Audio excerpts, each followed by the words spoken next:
Geez.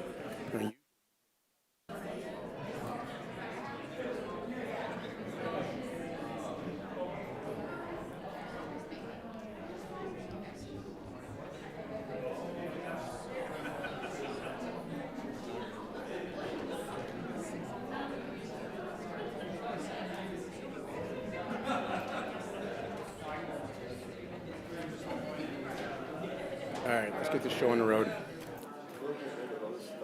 I call this meeting to order. Please stand for this Pledge of Allegiance.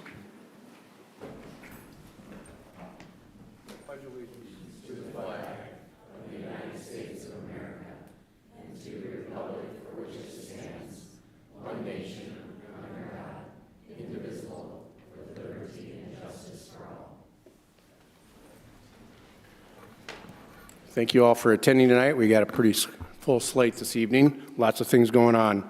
Will the clerk please take attendance? All council members are present, Mr. Mayor. Thank you.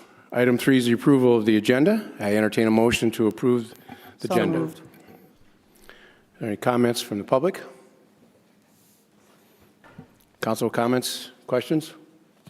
Please call the roll. Niemeyer. Aye. Specker. Aye. Tiltonburn. Aye. Wendell. Aye. Avery. Aye. Dorn. Aye. Okay, open forum. Is there any member of the public who wishes to address the council on an item that is not listed on tonight's agenda?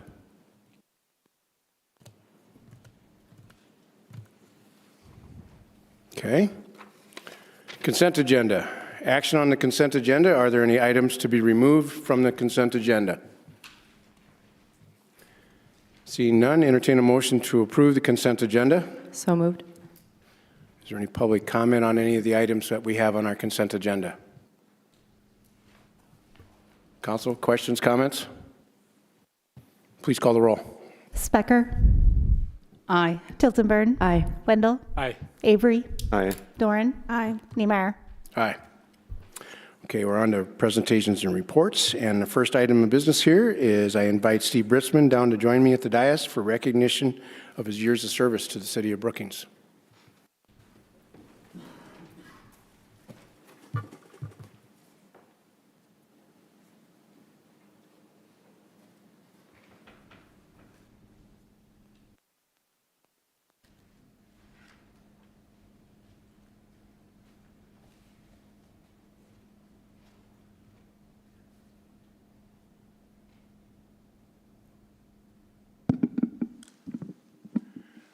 Okay, mayoral proclamation.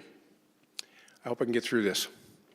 Whereas Steve Britzman has served the city of Brookings with wisdom, integrity, and dedication, first as Deputy City Attorney from February 1983 to January 1997, and then as City Attorney from March 2000 to April 2025. Whereas Steve's legacy is one of quiet leadership, deep knowledge of municipal law, and tireless commitment to Brookings and the region.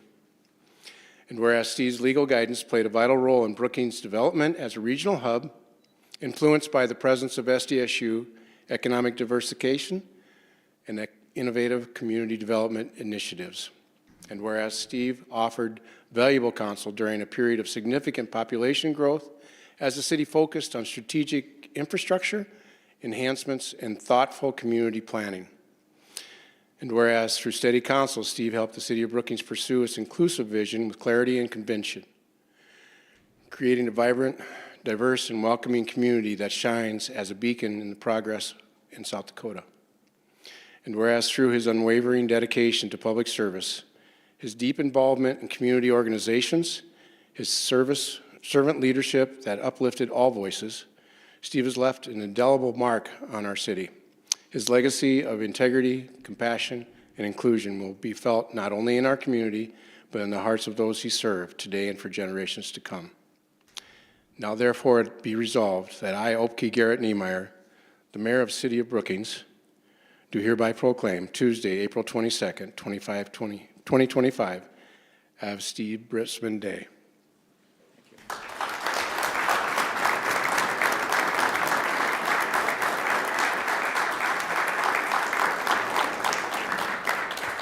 I know we have a lot of work tonight, so I won't belabor this, but I want to thank, first of all, Mayor Niemeyer and the city council, as well as all of the council members, mayors, staff members that I've had a chance to work with for the 39 years that I've had a chance to be the city attorney. When I travel around the state and I have the opportunity to visit with people, whether they're municipal league members or city attorneys from other cities, I always observe that they're envious that I'm from Brookings and what a great place it is.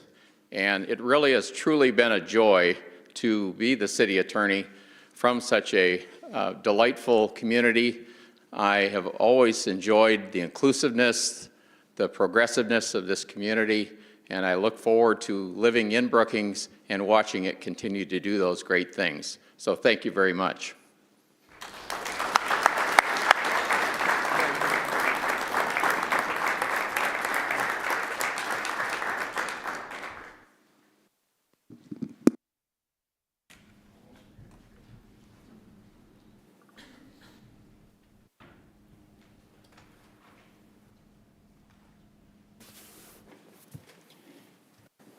All right, before we start on the Student Association report from Anna, I'd like to take a little personal time here. We had a Volunteer of the Month announcement today, and the lady's name was Gloria Nilsson. Some of you might know her. She was the 55-plus tour thing for the bank for about 12 years, and she is a diligent volunteer now at the animal shelter.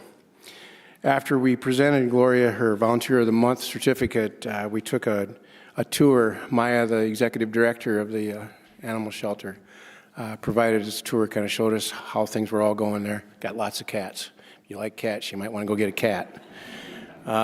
They fortunately don't have very many dogs right now, but they're taking excellent care of our furry friends that don't have a home, and I highly suggest that you might consider a gift or possibly kitty litter or bleach. They're a little low on those two items. They got lots of dog food. They got a pellet and a half of dog food. But it was a great experience. I want to shout out again to Gloria Nilsson for being the Volunteer of the Month. And they do have a benefit this evening at the Dakota Bank, or Friday evening at the Dakota Bank Center also. So just if you got nothing else to do, maybe cruise on out there and enjoy the night. All right, so Anna Hunt from SDSU will come up and give us a student report from SDSU.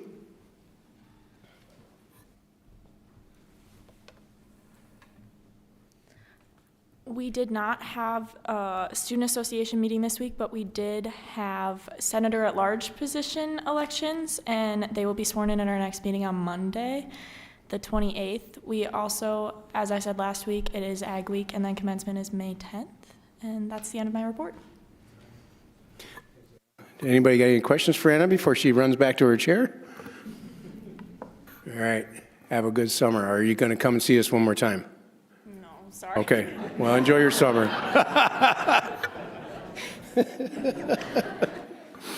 All right, item 6C, economic merger. Councilmember Nick Wendell will present this item. And I might add that our co-chair is Tom Fishback.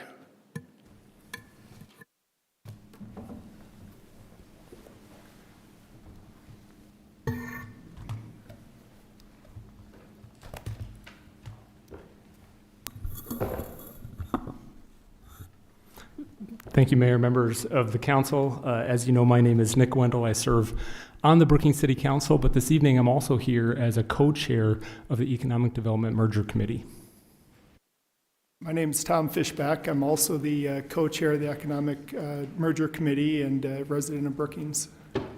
Thanks for the opportunity to provide the council and the public with an update on the activity of the merger committee thus far. I do have to note that our presentation this evening does provide quite a few details and will be relatively lengthy, but we're going to move as swiftly as possible through the items that we thought were really important to share with the council and the community this evening. Just to give you a highlight of some of the key topics we'll discuss, one of them, of course, is just an overall update. We had made a commitment from the beginning of this work that we would come before the council on multiple occasions to provide public updates to this work. And as the work sort of matured, we would dig a bit deeper in those updates. And so this is probably the deepest dive we've taken in these meetings thus far. And we'll try to give as comprehensive an update as possible given what we know as of this evening. We're also going to spend some time highlighting the proposed organizational and staff structure. And I do want to emphasize that word proposed. That's sort of been the theme of lots of the public conversations we've had thus far, that many of these documents and the language that we used are proposed and they're in draft form. And so we want to make sure we're vetting those thoroughly, but they are still sort of in that proposal phase. And then finally, providing a forecast of sort of the remainder of the process. What is to come between now and the end of the calendar year related to the merger activities? So merger committee members, when Nick and I started this activity, we started with a blank page, but we needed input from 15 different stakeholders. The 15 names that you see up here on the screen represent membership from Downtown Brookings, Visit Brookings, BEDC, the Chamber, as well as regional partners and Brookings County representative. At a very high level, the intention behind the work of the Economic Development Merger Committee is to build an implementation plan really to guide the merger of the Brookings Area Chamber of Commerce, the Brookings Economic Development Corporation, Visit Brookings, and Downtown Brookings. A couple other intentions we've had along the way is to preserve and enhance the existing missions of those four organizations as we move through the merger, to really zero in on how do we maximize the available resources currently being invested in the economic development ecosystem in Brookings, and then how do we best position Brookings to sort of navigate what we know is a bit of a turbulent time in the world of quasi-public sector nonprofit organizations and economic development organizations to best position our region now and into the future. So why pursue a merger? Nick covered some of these items, but really there are three main reasons. One is just to create some stability within our economic ecosystem. The second one is to maximize resources as efficiently as possible. And then the third point being that we wanted to establish a larger dynamic organization with a unified brand ready to take advantage of opportunities. Tom had highlighted the 15 members that have joined us on the merger committee. We started our work in November of 2024 with the announcement of the merger committee, and we convened that committee in December. We also had an opportunity to meet with staff and the boards of those four organizations in December. And over the last couple of months, say quarter one of 2025, we've sort of been in the gathering phase of our work. The Economic Development Merger Committee has met several Friday mornings throughout the winter and spring as we gathered information from the four existing organizations and began to kind of dig into that information and consider those documents, everything from budgets to bylaws to their existing organizational structures, and then sort of started to build kind of a comprehensive understanding of current state as we started to think about what a future state could look like. Obviously, in one of those conversations, we've discussed sort of current state of budget.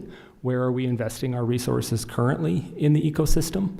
At a very high level, in FY25, as city councilors, you're familiar with this number, approximately $858,000 invested by the city of Brookings into these four organizations in FY25, which makes the city of Brookings the single largest funding source in the ecosystem, but there are lots of other funding sources within the ecosystem, and our committee spent time really digging into where all of the sources of revenue are for the four existing organizations and where those sources of revenue could be in the future for a merged organization.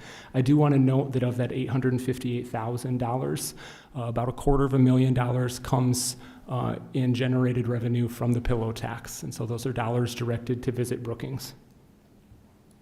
Some other high-level numbers that emerged from the budget documents that were shared, just over $1.1 million tied to salary and benefits for 13 positions across the four existing organizations. Across the four organizations, about $138,000 annual investment in rent or lease or other office-related expenses. About $135,000 in marketing and communications for the four organizations, And then on the generated revenue side of the ledger, just over $500,000 in generated revenue tied to memberships and sponsorships. So as we began to consider our work, certainly considering that membership model and what that revenue model needed to look like to sustain this ecosystem into the future. So Nick and I started out by meeting with staff and board members of the different entities impacted by this merger. We created a website called growtogetherbrookings.com, which essentially serves as a hub for information and a way for us to get information shared as quickly as possible from our meetings. The four entities submitted letters, and within these letters, they outlined opportunities as well as concerns that they have within their within this proposed merger. And then we also had committee members that met with staff two-on-one level, and as well as met with all four directors. And then last month we hosted two forums. The first one being primarily for staff, and then the second one being for staff as well as board of directors and a few other stakeholders that will be impacted by this merger. One of the things Tom referenced was the feedback we got from staff and board members, and I think one of the concerns that were shared from us was what this model could look like in the future, and whether or not we were just taking a model from another community and sort of plopping it down in Brookings and making it work. We were very committed to learning as much as we could about what other communities were doing, and sort of came to understand that there were a number of other cities across the upper Midwest that had gone through mergers in their economic development ecosystem over the last 20 or so years. So we identified 6 peer communities in the upper Midwest in a 4-state region that had gone through mergers over the last 2 decades, and did interviews with those 6 communities to understand sort of what was the impetus behind their merger, what does their new ecosystem look like, and what is involved in their new organization. What were some of the lessons learned along the way? If there were pitfalls that we could avoid from the beginning, it would be helpful to learn that from another community. And also, what was their stakeholder engagement, and what was their membership and revenue model? We learned a lot from these organizations, but we also learned that there are more than a dozen communities, let's say mid-sized 20,000 to 75 to 90,000 population communities throughout Iowa and Minnesota that have also gone through a merger similar to this. So we're not alone. This is a model where there are best practices built around a merged organization environment in other cities, and this is an example of 6 of them.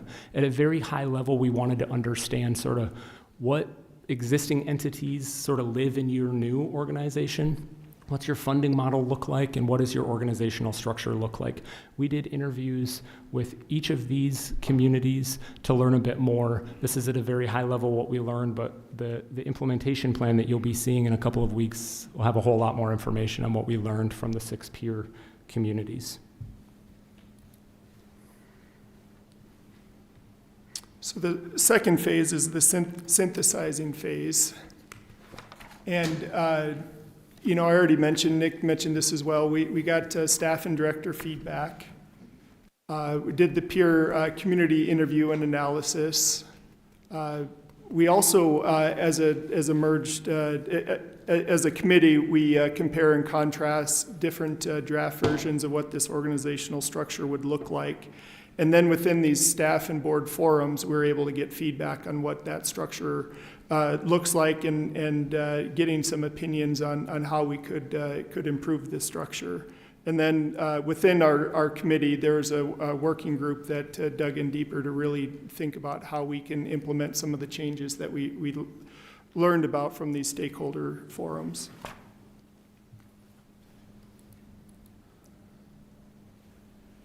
Over the next couple slides, we sort of want to break down what that draft organizational structure could look like. As Tom referenced, we shared a version of this both at the all-staff forum and at the stakeholder board member forum. And in each scenario, we gathered as much feedback as possible from participants, both at the event, through kind of a round robin, go station to station, gather as much information as possible possible, but also through electronic surveys we sent to attendees afterwards. And that really helped us to continue to evolve what this draft organizational structure could look like. Tonight, we want to share that structure at a high level, but then also sort of dig into like, what do each of these pillars potentially look like? And also what could be potential staff positions within that pillar to do that kind of work. And so that's what you'll see over the next couple of slides. One of the things we're committed to in the new draft organizational structure is that there would be a central board of directors. We're going to spend some time tonight talking about how we would populate that board of directors. And the president and CEO that would oversee the new organization would report directly to that central board of directors. I'd mentioned a variety of pillars a moment ago. One of them, of course, is you can see in the blue squares those kind of shared services. So operations would be internal functions, and we'll talk some about this in greater detail in a couple of moments, but these are kind of those internal operations like HR and finance, and this would be a unit that would report through the president and CEO. And then on the other end of the model, you see another blue box that is sales, data and analytics, and marketing. Again, shared services across the entire organization. Folks that are really marketing Brookings. And then you can see 3 pillars: business development, community development, and destination development. We'll unpack each of those in a moment, and each of them would have an advisory council of volunteers and advocates connected to the pillars.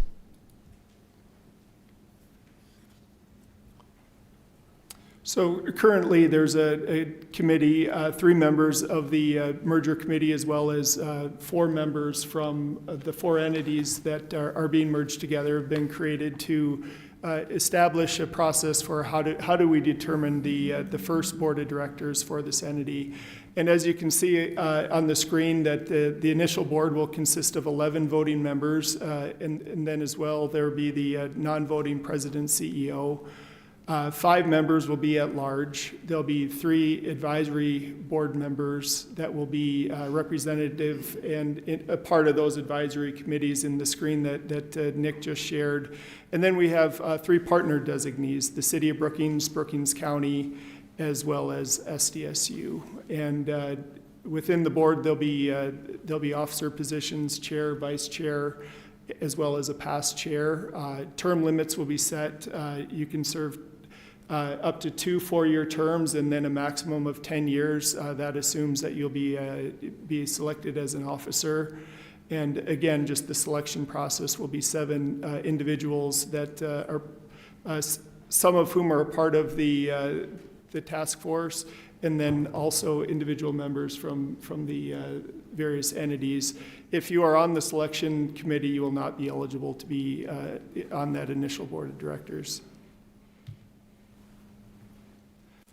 So moving on to the president CEO, obviously this is going to be a really crucial hire for us for the success of this merged entity. We just, it'll just be absolutely key to get this right. And within that, the role is the ability to oversee this merged entity, and that primarily entails looking at the organization, provide leadership, staff development, make budgetary decisions, focus on advocacy, among those, among other duties that will be assigned to this president CEO. I have a timeline on the slide. I like to think, I think Mike Tyson said everyone's got a plan till they get punched in the face, and this is our plan for right now. And as you can see, if all goes like we want it to, we hope it to, by the fall we'll have a president CEO in place. But we feel really good about how we're progressing, and feel like we should have a board ready and set up to go, and then that board will be able to help identify this president and CEO.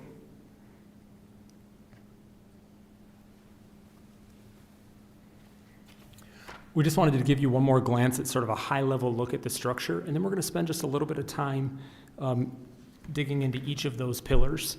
One of them that I'd mentioned was that blue pillar on the far left, which is the operations or internal functions pillar.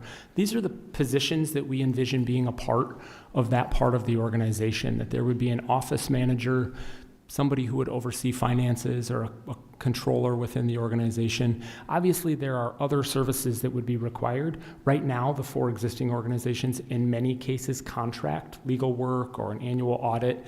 And this is a place where we think we could really maximize some of the resources through a shared contracting process in this operations part of the organization. I do want to emphasize as we dig into this part of the model that official position titles and job descriptions have yet to be finalized.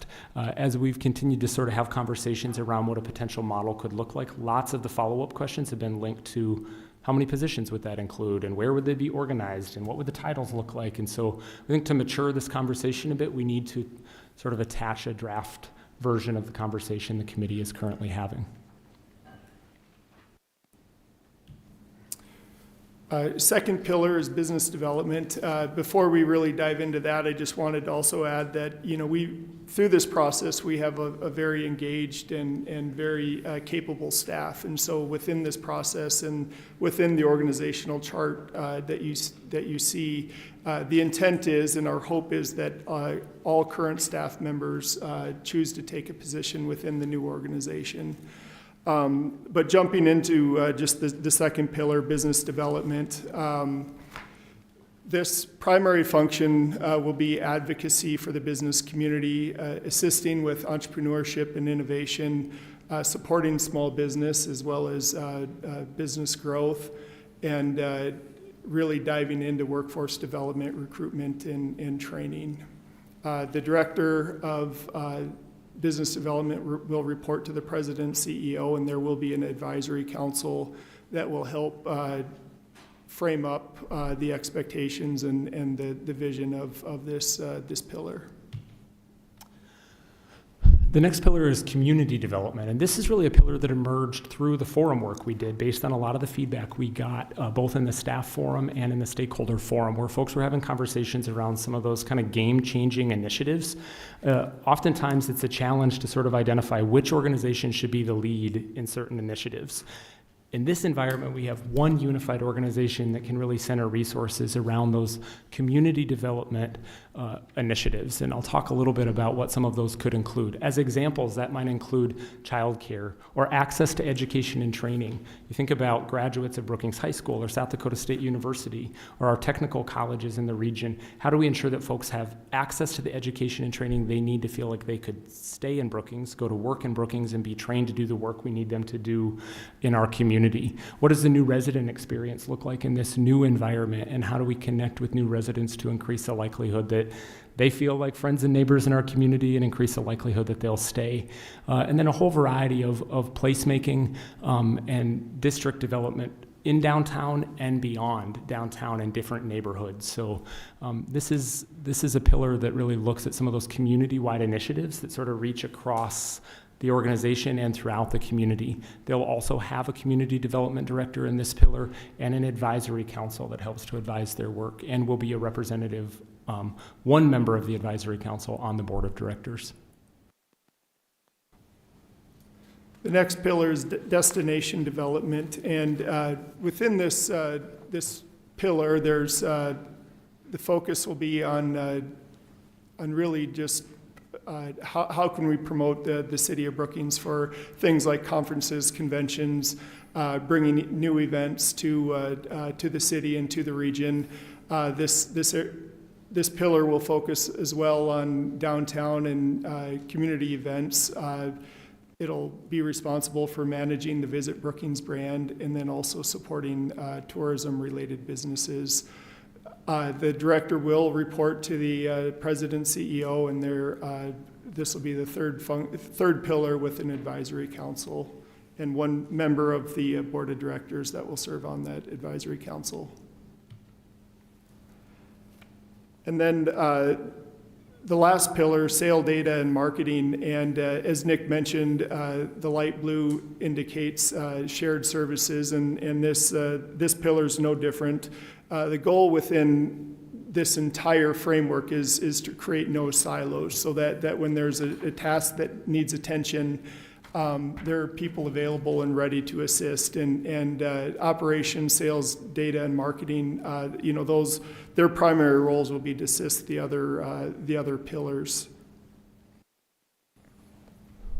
Okay, I want to assure you before I start this slide that we're coming into the kind of closing portion of our presentation. We just have a handful more slides. But one of the things we wanted to do is really help to give you a picture of what this could look like within the organization. Because to echo Tom's sentiments, our goal is to create an environment where there are not silos in these pillars, but there's a lot of opportunity for synergy and for professionals across the organization to be committed to the centralized mission. So this kind of center circle you see are those shared services.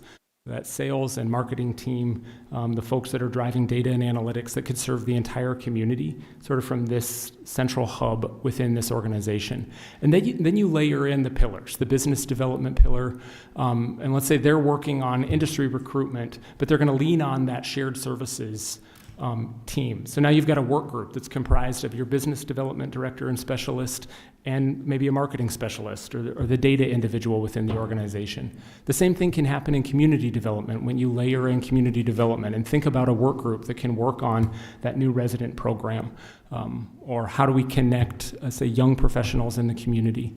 The destination development pillar is also working with that shared services team to think about event and conference recruitment, and how do you kind of attract events into the community, leaning on that central sales and marketing team driven by data.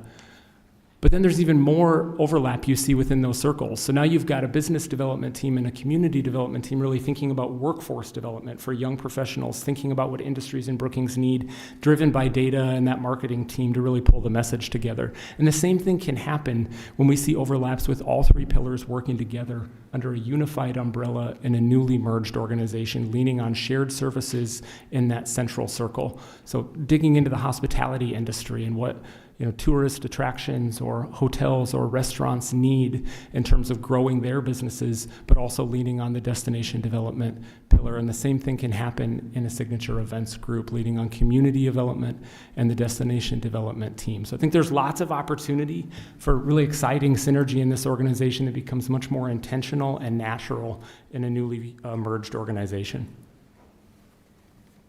So then the third phase is the implementation phase, and essentially we've already touched upon the hiring and process for the president and CEO, but we're also going to have to figure out what the 2026 budget looks like, what the funding needs are, how can we develop the staff structure, and of course determine the new board, and then do some of the more organizational type things, such as creating the bylaws, policies, and procedures for this new entity.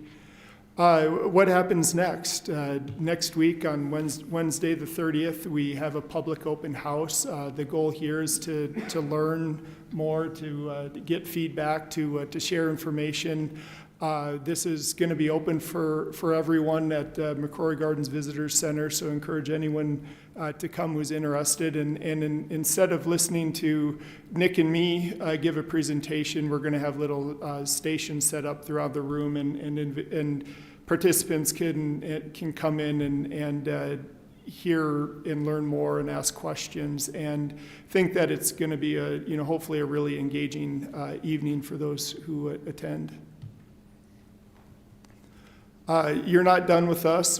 Nick and I will come back in a couple weeks, for better or worse. And really, what our goal is with the plan is the council isn't necessarily voting on this organizational structure. It'll be voting on, is this something that the council feels that it could fund in 2026?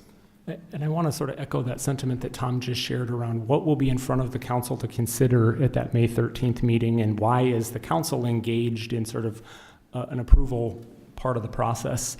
What we'll really be asking the council to do is look at some of what we've shared tonight, but then the full draft of the implementation plan, and looking for the council to consider approval of that plan in a way to affirm that the council is on board with a newly merged organization receiving funding in calendar year 2026. And the reason it's happening in the spring is because that budget cycle is sort of happening very soon, right? And so we need to get in front of you all to affirm that you would be supportive of this newly merged organization receiving funding from the city in 2026 before the budget cycle begins. And so we won't be asking the council to affirm every detail within the implementation plan or every staff position and job description or every program that would be affiliated by this new organization. It's an affirmation that the council in total supports this new model before the 2026 budget cycle.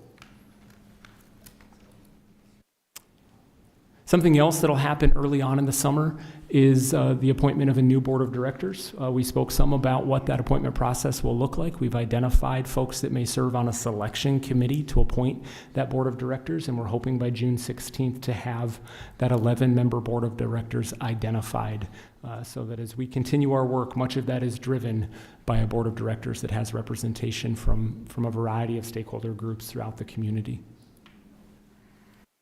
And then starting in early summer, we just hope to continue with staff engagement and getting the board up to speed on what their duties and responsibilities are.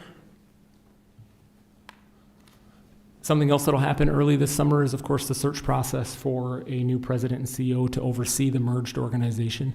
The board of directors really will lead that search process, but we have been committed from the beginning to engage those stakeholder groups in the process. So the existing boards that are serving the 4 existing organizations, those staff members, you all as council members, folks who are key stakeholders within the newly merged organization, we envision being a part of those interview days and having public forums for those candidates to be a part of. We know that this is a crucial hire for the organization, but for the community at large, and we want to get as much feedback as possible from folks in Brookings and in the surrounding communities.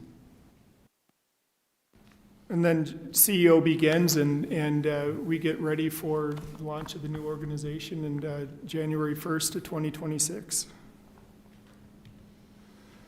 And before we end, just wanted to thank all the counselors for your time and for listening to these updates. Also want to thank members of the merger committee. It's been a very active and engaging group, and we've spent a lot of time together, and we're very appreciative of each one of their contributions.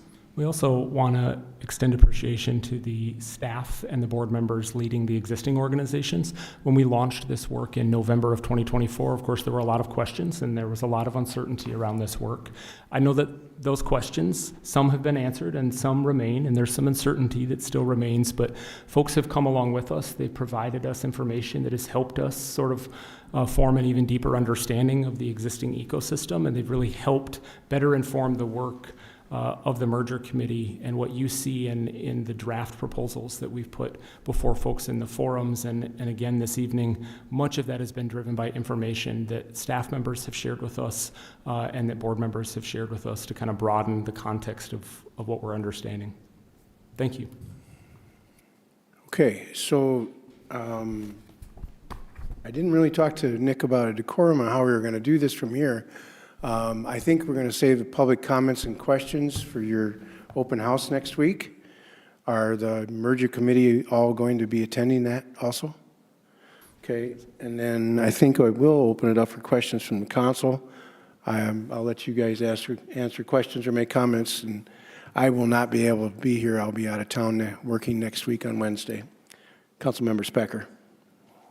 I really like the Venn diagrams with the shared services, but one thing I was wondering, because these pillars have very different business cycles in a way, have you looked at timing throughout a year of some of these tasks with those work groups? Because I would think Visit Brookings may be more busy in the summer, say, but are these other pillars busy at the same time? Do you see what I'm trying to say? That there may be a concern of seasonal overloads? Sure. Well, Councilor Specker, I think that's a fair question in terms of what is the work balance across the pillars, and if those work groups were to kind of naturally develop, what are the seasons that they might see a peak and valley? And I think we're sort of anticipating that there would be seasons of the year that, if those work groups were to kind of come up because they've got some shared priorities and opportunities to work together. That may not happen year-round. That may be specific to one project, or in one season of the year, they're collaborating heavily with a colleague in one pillar, and in another season of the year, they're working more closely with a colleague in destination development. So those work groups were kind of an example of, like, this could happen in this merged organization very intentionally, but it may not happen every day. Just a little bit to add is, it is designed where there are no silos so that the work flows. So if one pillar's busier than the others, there potentially could be, depending on the time of year and what's going on, what priorities are at play, greater assistance than maybe are being provided even today. Councilmember Tilton-Burn.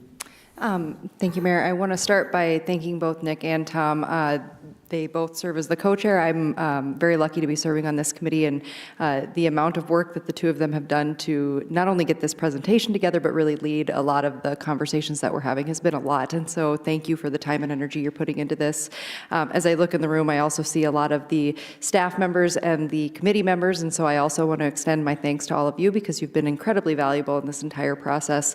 I've been really excited by the conversations that have been happening so far, and to see how some of the work can come together among the organizations that are currently operating as separate teams.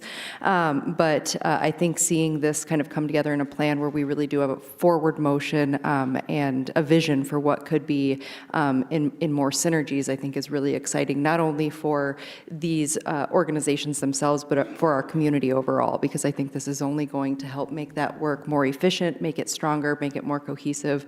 And so I'm really excited about where we're going with all of this. So thanks to everyone who's put in the time and energy so far. It'll be continued time and energy that we're putting into it, but thank you for that. Councilmember Dern. Thank you, Mayor.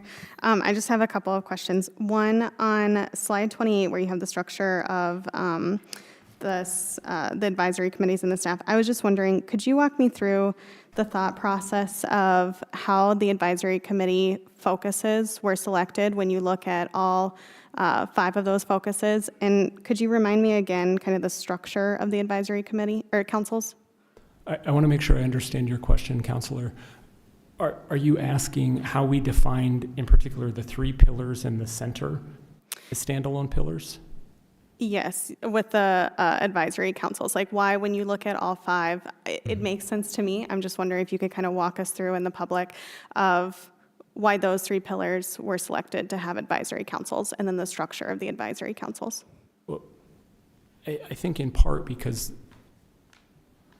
one thing we do not want to lose in this transition into a merged environment is the engagement with volunteers and board members and stakeholders that sort of benefit from the work of the organizations, in many cases advise the priorities for the organizations. And so in each of these pillars, many of the tasks and the key priorities sort of echo things that are happening in the existing ecosystem. And so we really wanted to make sure that that was preserved in the transition, and that there was still sort of a model in place that they could lean on an advisory council to have volunteers to meet and guide some of their work and establish priorities, and the staff had additional support that was most appropriate in those 3 pillars, that they would continue to operate with advisory councils. I'll just use operations and internal functions as an example. That's really supporting the mission of the organization, but not necessarily leaning on a team of volunteers to perform some of those finance or HR types of functions. It's to ensure that the other 3 pillars have support within the broader organization. I just think the relationship between staff and a potential committee or an advisory council would look very different in those 2 blue boxes. Thank you.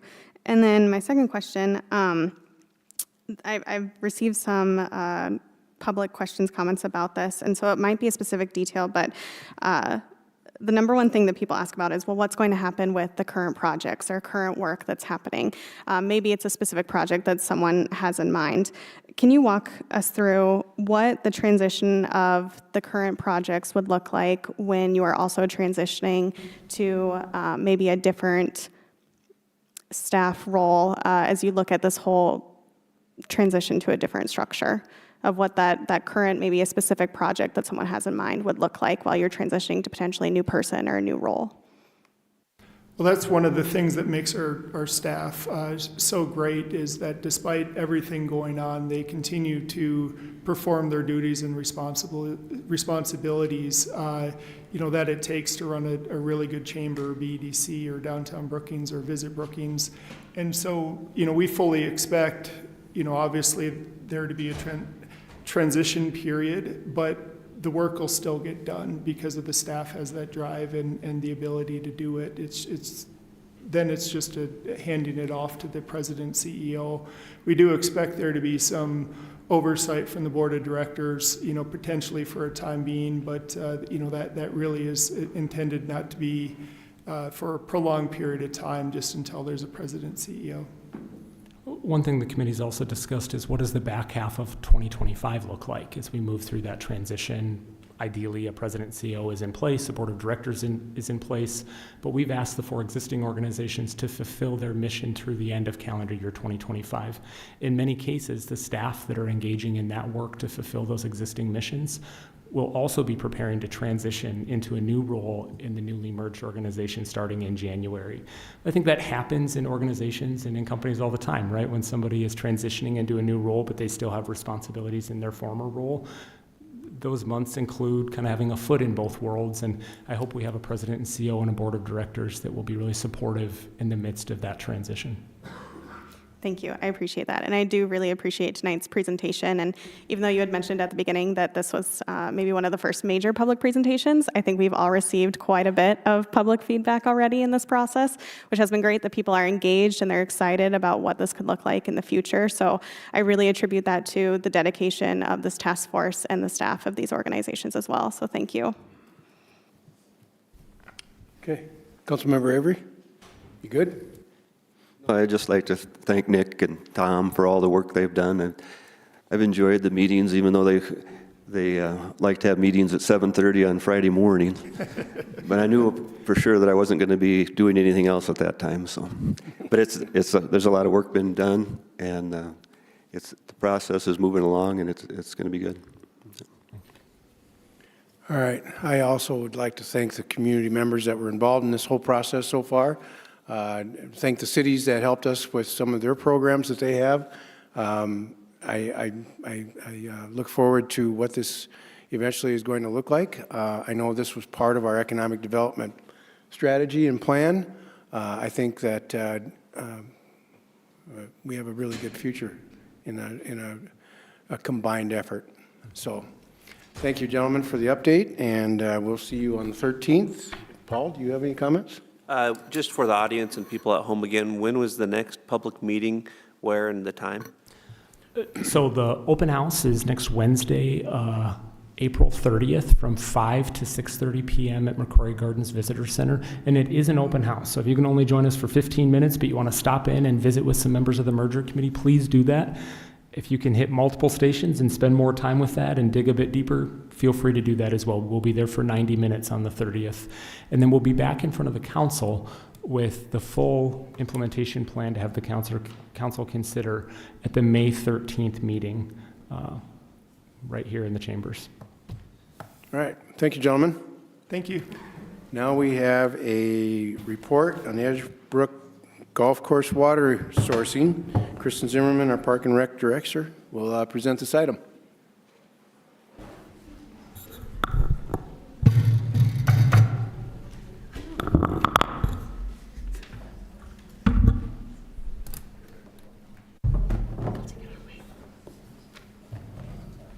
Thank you, Mayor, members of council. I will keep it sort of brief.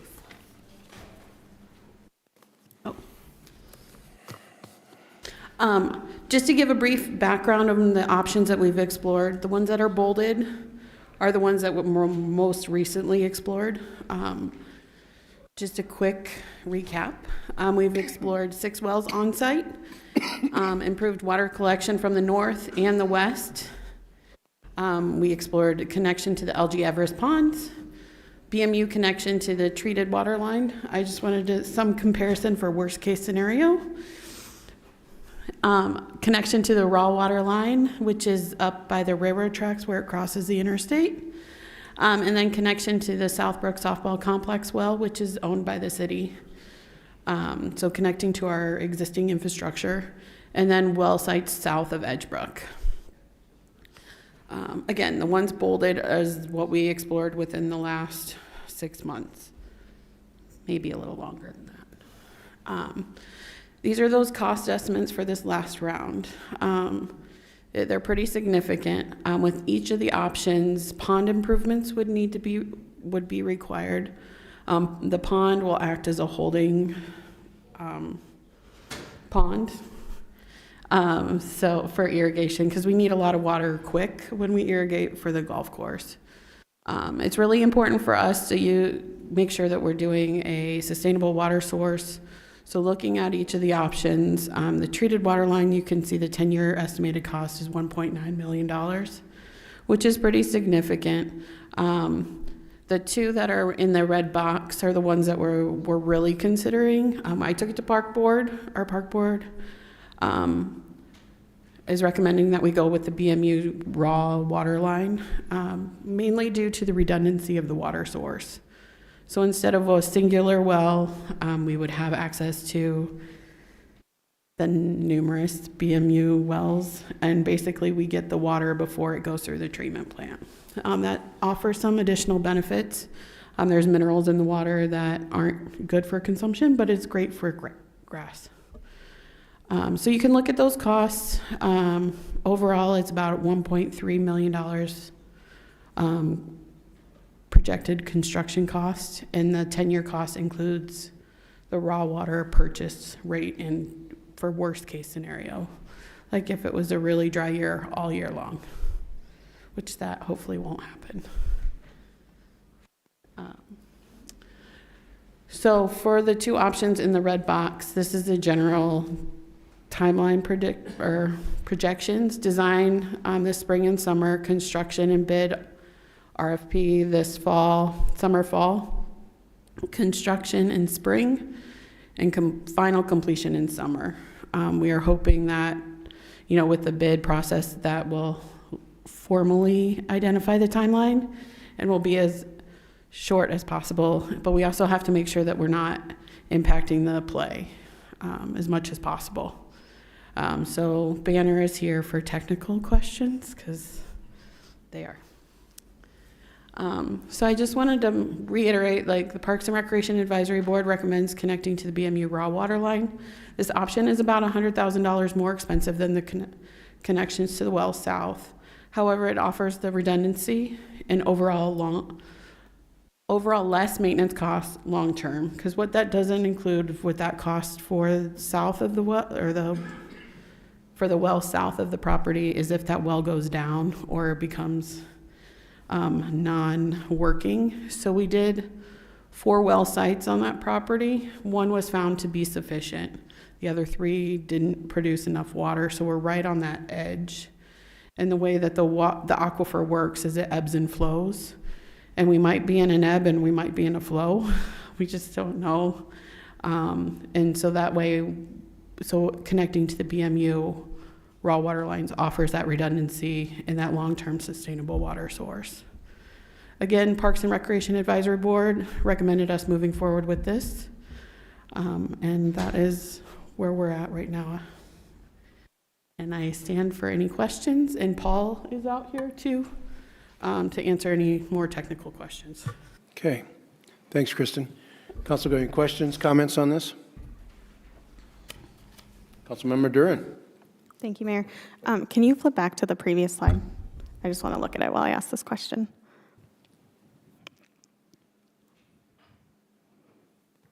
Thank you. Okay, so you had talked about that the recommended option is more expensive, but it offers redundancy and the maintenance cost save. Do you have a timeline of the less long-term maintenance costs? Like, when would that break even to be about $100,000, just to estimate kind of a timeline of when that cost would be start to save? I think it would be right at that 10-year mark or shortly thereafter, depending on, we would be pumping a lot of water, typically about, I think it's 120 gallons per minute. We would be needing, or maybe it was roughly, And we would actually need 2 motors to keep up with that, so they would be rotating in and out. But right at that 10-year mark is about the life expectancy of those motors or those pumps. Sure. Okay. And then just clarifying, so moving forward, you would send out the RFP for this recommendation? Is that what it will look like? It would come back to council with the RFP for the contractor to do with this option. Okay. With this recommended one? Yep. Okay. Just wanted to clarify that. Thank you. Councilmember Avery. I just wanted to comment on, we are sent to the various boards to be ex officio members, and I've been an ex officio member of the Brookings Municipal Utilities for quite some time. And I was at one of the meetings and a lot of talk about water issues and the new water plant and the new pipe and raw water and all that. And it was just at the time we were talking about trying to water our golf course, and I made that statement at the meeting. It seems like we were talking about a lot about the same things. Why couldn't we think about that, how we could do that? Because I think we were using that quote of what water like out of your tap was going to cost if you watered the golf course with a hose or something. But so I think it was about 3 days later, we got a call from Eric Witt of BMU, and he had a whole proposal put together on how to do that. So Yeah. I think it was a good example of there is a value in attending those things and building those kind of relationships and being willing to work with that. So it was worthwhile, I think. Yeah. Kristen, I got a question. You were talking about there's a little bit of cost. Both costs are in the same as far as getting it ready for water on the course itself. Can you kind of elaborate a little bit on the intentions of maybe lining the ponds or what you're looking at there? So we are planning to line one of the ponds and having them connected through a culvert, a one-way culvert, so water can get into the pond that has the liner but can't get back out. Because if we're pumping water in there, we don't want to lose it. The other pond, we believe, is still connected into the aquifer, so it may drop really low. But there should always be water in there, just as worst case scenario, like we could still pump water hopefully from there. Again, that's not I don't think it's going to be a long-term option, that water, but definitely with the connection point to the BMU raw water line, lining that one pond. We'll have to aerate it a little bit, so that means just an opportunity for fountains. And offering that kind of, so that'll be a nice vista when you pull into town, is seeing big fountains shoot water up in the air. But that pond will be lined, one will remain unlined, and there'll be a culvert connecting the two. Okay. And the liner is not going to be a plastic liner, if I understand correctly? Or it'll be covered? It's going to be a clay liner. Very good. Yep. All right. Thank you very much. Any other questions, comments for Kristen? Thank you. Okay, so let's move on to the rest of the agenda. Item 7, contracts and change orders. Item 7A, action on resolution 25-034, a resolution authorizing the city manager to sign a bid award and grant documents for Brookings Airport Hangar Taxi Lane Extension Construction Project. AIP number 3-46-005-040-2025, contingent on FAA funding. Lucas Dahl, our airport manager, will present this item. Good evening, Mayor, City Council members. Lucas Dahl with the Brookings Regional Airport. Item 7A is a resolution authorizing the city manager to sign a bid award and grant documents for the Brookings Airport Hangar Taxi Lane Extension Construction Project contingent on FAA funding. Approval of the proposal resolution will award the bid to Bose Construction for a low bid of $124,813.45. Contingent on a receipt from the FAA grant funding. Taxi lane project extension shall include 35 by 140 feet of extension, for an existing taxi lane in which a new hangar has been constructed. The work includes grading, fabric, base course, asphalt paving, and relocation of a chain link fence. The city held a bid letting on April 15th, 2025. The city received 2 bids, Bose Construction from Brookings for $124,813.45, and Asphalt Surfacing Company out of Sioux Falls for $133,544.32. The bid for Bose Construction is approximately 21.6% lower than the engineer's estimate.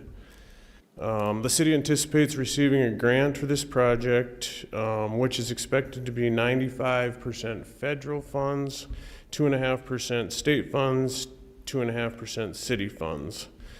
Sufficient funds exist in the 2025 adopted budget for the airport. City staff and airport board recommend approval. I stand by for any questions. Thank you, Lucas. Entertain a motion to approve. So moved. Second. Is there any public comment on this item? Council, questions, comments? Councilmember Specker. Do you have any idea when you expect to hear from the FAA? It's all up in the air with the FAA, but I would assume mid-July. So just to confirm, nothing's going to happen until you know for sure and have the money in hand? Right, but this project, we hope to have it completed by the fall of 2025. Okay. Thank you. Yep. Other questions, comments from council members? Please call the roll. Tilton Burn, Aye. Wendell, Avery, Aye. Noren, Aye. Niemeyer, Aye. Specker. Aye. Motion passes. Item 7B, action on resolution 25-038. A resolution awarding bids on project 2025-07 STI freight on board asphalt material. Thad Dreitz will assistant city manager will present this item. City engineer. We'll work on the other one. Yeah, sorry. Thank you, Mayor and City Council.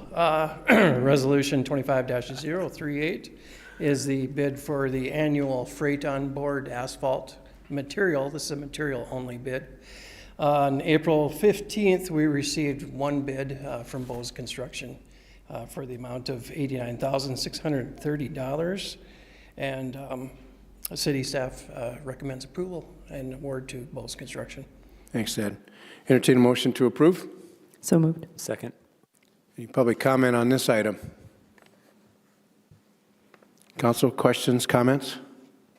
Councilmember Specker. I just have a quick question. How can the engineer's estimate be exactly this amount? Is it like a certain amount per square foot or something? I Well, mean, to the what- 10th dollar? This bid is a little bit different because it's material only, and this is the material that we use for patching. So it's just kind of a guess as to how much we're gonna need, and if, on the bid itself, we have, what we look for is the unit prices. We care about how much it is per ton for each different type of asphalt. So we don't estimate how much it's gonna cost, we estimate how much we're gonna use approximately for patching in the year. Okay. With that being said, Thad, if you get an idea of a quantity that you want to use, if you use less of it or if you use more of it, what changes? Or are we all stuck with 89,000 regardless if we use more or less? I believe we have to stick with what we have budgeted, the 89,000. Okay, and it's based on a certain volume or Right. quantity? Per ton. Okay. Yeah, and it's an estimate. We look at how much we use each year for patching Okay. the street division. All right, fair enough. Any other questions, comments? Please call the roll. Wendell, Aye. Avery, Aye. Noren, Aye. Niemeyer, Aye. Specker, Aye. Tilton Burn. Aye. Okay. Item 7C, action on resolution 25-039. a resolution awarding bids on 2025-08 STI asphalt maintenance project. Thad Dreitz, Assistant City Manager, will present this. Or Thank you. City Man, yeah, do it again. I did it again. Moving my way up in the Assistant world. City Engineer. All right, well, we got it clear. Please present. Thank you, Mayor and City Council. We have Resolution 25-039, award for the asphalt maintenance project. This is the annual asphalt maintenance project. As the name implies, it's mainly for rehabilitation of our asphalt streets, although there is some concrete on this project in order to do some concrete ADA ramp upgrades.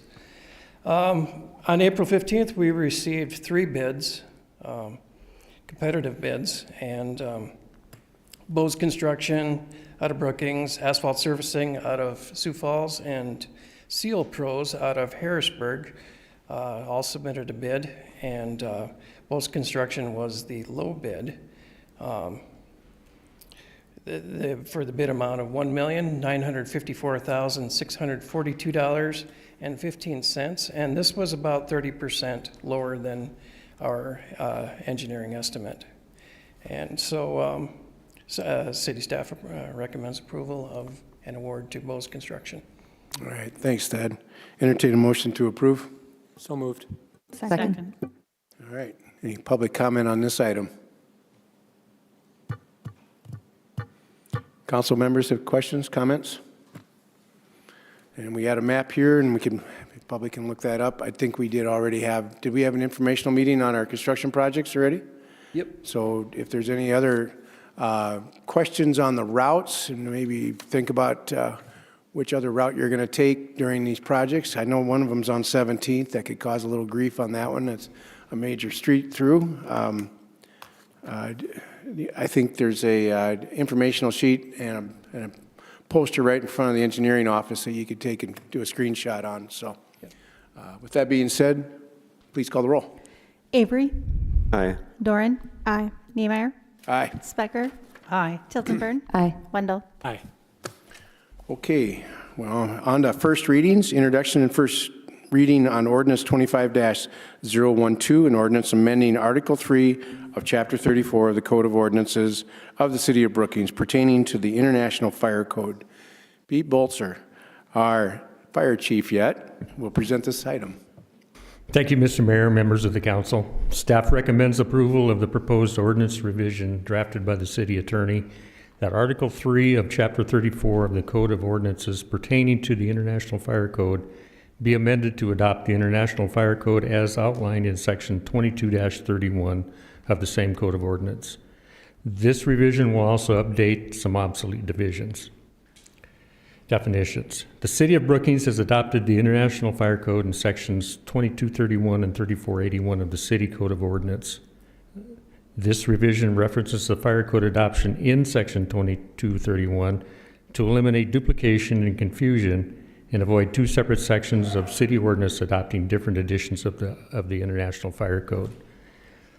This revision also clarifies applicability of the International Fire Code basically to the limits of the city and the surrounding 3-mile jurisdiction. This added explanation of the applicability to the 3-mile limit has been approved by Brookings County Planning and Zoning. Also, the archaic term Chief of Fire Department has been replaced by the code reference Fire Code Official. A second reading and action is scheduled for May 13th, and now I'll answer any questions. Thank you, Pete. All right, is there any public comment on this item? Council questions, comments at the moment? I know we will probably have the new fire chief doing the second reading presentation for us, Pete, and I appreciate you coming here tonight to do this for us. Thank you very much. Finish what I started and get this through.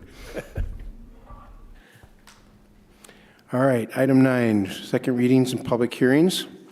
Item 9A, public hearing and action on Resolution 25-041, a resolution to annex lots 1 and 2 in Clark Second Edition in the southwest quarter of Section 20, Township 110, Range 49 in Brookings County, South Dakota. Mike Struck, our Community Development Director, will present this item. Thank you, Mayor and members of the council. Resolution 25-041 is a resolution annexing property on the east side of Brookings, just east of 34th Avenue. It consists of 52.9 acres. It does fall within Phase 1 of our annexation priority area. It's consistent with your City Council strategic plan on providing opportunities for economic growth. It does come to you as a 6-0 recommendation from the Planning Commission for approval, and the Development Review Team supports the request. I'd stand for any questions you may have. Thank you, Mike. Entertain a motion to approve. So move. Second. Been moved and seconded. Is there any open the public hearing on this item. Is there any public comment? Okay.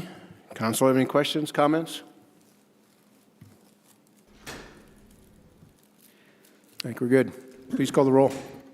Doran. Aye. Niemeyer. Aye. Specker. Aye. Tiltonburn. Aye. Wendell. Aye. Avery. Aye. All right, item 9B, public hearing and action on resolution 25-042, a resolution to amend the 2040 comprehensive plans future land use map. Mike Struck will also present this item. Thank you, Mayor and members of the council. Resolution 25-042 is a resolution recommending an amendment to our 2040 comprehensive plan, in particular to our future land use map. This area is in regards to the land just previously approved through the annexation. As you can see on the overhead map, gives the location just on the east side of 34th Avenue. It's currently zoned ag. Within our future land use map, it identifies much of that area as urban medium intensity. The urban medium intensity is kind of a flexible future land use classification that allows a combination of both residential and commercial uses. The proposal would be to amend that future land use map to more of a business park and light industrial area. Part of this was driven by the requests from the applicants that just annexed the property, and then when we were looking at this in further detail, we noticed that there was a couple of areas that somehow got missed in the original comprehensive plan adoption process. On the overhead map there, it's the areas in the upper left corner that's got the red and yellowish box. In addition, we're also looking at some area just a little bit further to the east that is shown as urban medium intensity, and would like to propose that change also to the business park and light industrial. That is the land that's currently owned by the Brookings Municipal Utilities. This does come to you with a 6-0 recommendation for approval from the Planning Commission. The Development Review Team supports the request, and I'd stand for any questions you may have. All right, thank you, Mike. Entertain a motion to approve. So moved. Second. Is there any public comment on this item? Council questions, comments? Councilmember Specker. And on the future land use maps, because this does have the flood zone, and I think in your memo somewhere you talk about wetlands, but I did look up the map and there's no wetlands there. But as far as the floodplain, Yeah, so on the map right there, the red areas are the updated floodplain maps. So when they looked at doing the future land use map amendment, it basically, we're running the line straight east to the edge of their boundary, and so there's just a slight portion of it that would fall within the floodplain, but it's kind of the bottom corner that would not be included in the future land use map amendment, and that would remain in the open space. okay. Thank you. You're welcome. Any other council questions, comments? Please call the roll. Niemeyer. Aye. Specker. Aye. Tiltonburn. Aye. Wendell. Aye. Avery. Aye. Doran. Aye. Item 9C, public hearing and action on commercial corridor design, review overlay district site plan for 600 Main Avenue. Mike Struck will also present this item. Thank you, Mayor and members of the council. The action before you tonight is a commercial corridor design review overlay district site plan review. If you've driven down 6th Street, and in particular at the intersection of Main Avenue and 6th Street, you may notice some changes that have occurred in the last couple of days. The Central Bank is planning to redevelop the site, they've started the demolition process and removing the existing structure, plan to build a new structure at that particular location. It'll be orientated a little bit differently to the north. The north will be their primary entrance into the facility. You can kind of see on the overhead site plan there. They are asking for 2 exceptions to the commercial corridor. One of our requirements is you maintain a minimum of a 10-foot landscape area between the right-of-way and your parking lots. That's an existing condition on the northern end of the project along Main Avenue. With the renovations that they're doing, they're not touching that portion of the parking lot to the north, so it's an existing condition. It would currently stay as it is today. The second exception that they're asking for is, as part of our landscaping requirements, when we require living ground cover around the facility, they're proposing artificial turf in lieu of that living ground cover, and so that's another exception that they're asking for. This does come to you as a 6-0 recommendation from the Planning Commission for approval with the 2 exceptions, and the Development Review Team does support the request with the exceptions, and other than that, they meet all of the other criteria and design standards for the commercial corridor. So with that, I would stand for any questions you may have. All right, thank you, Mike. Entertain a motion to approve. So moved. Second. Okay, is there any public comment on this item? Council, questions, comments? Councilmember Tilton Burn. Mike, you mentioned that they wanted to go with artificial turf in some spots. Do you know the purpose or reason behind that? Their primary purpose is maintenance. It's for the most part maintenance free. You would, occasionally you can scrub them or vacuum out, materials that get in there, but it doesn't require watering, doesn't require mowing, trimming, and et cetera. They've used it at some other facilities, and they just found it to be a more cost-effective manner of maintaining some green space.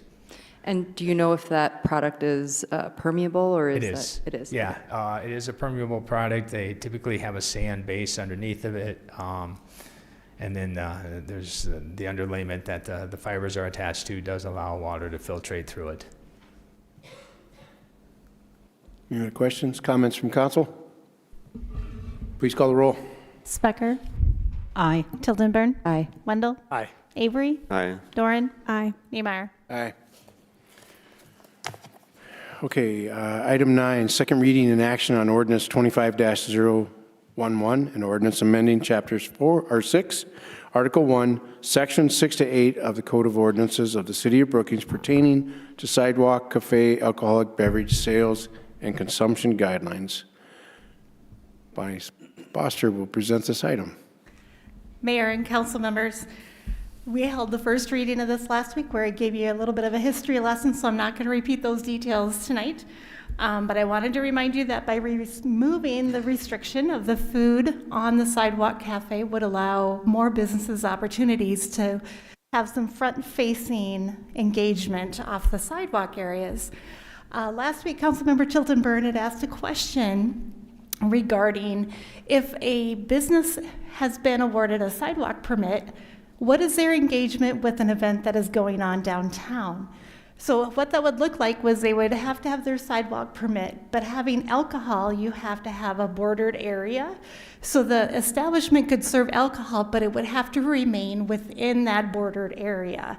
If that establishment wanted to participate and have a temporary alcohol area out within the event that isn't going on in the downtown area, they would have to get that appropriate license to be a part of that event. So I hope that answers your question. If I stand by for any questions, and staff recommends approval. Okay, entertain a motion to approve. So moved. Is there any public comment on this item? Council, questions, comments? Councilmember Wendell. Thank you, Mayor. I have a question that's not necessarily about this particular item, but I think is maybe related to the process that got us here. If I'm to understand correctly, that part of the change around the 50% threshold in our ordinance is related to a state statute that was changed, is that correct?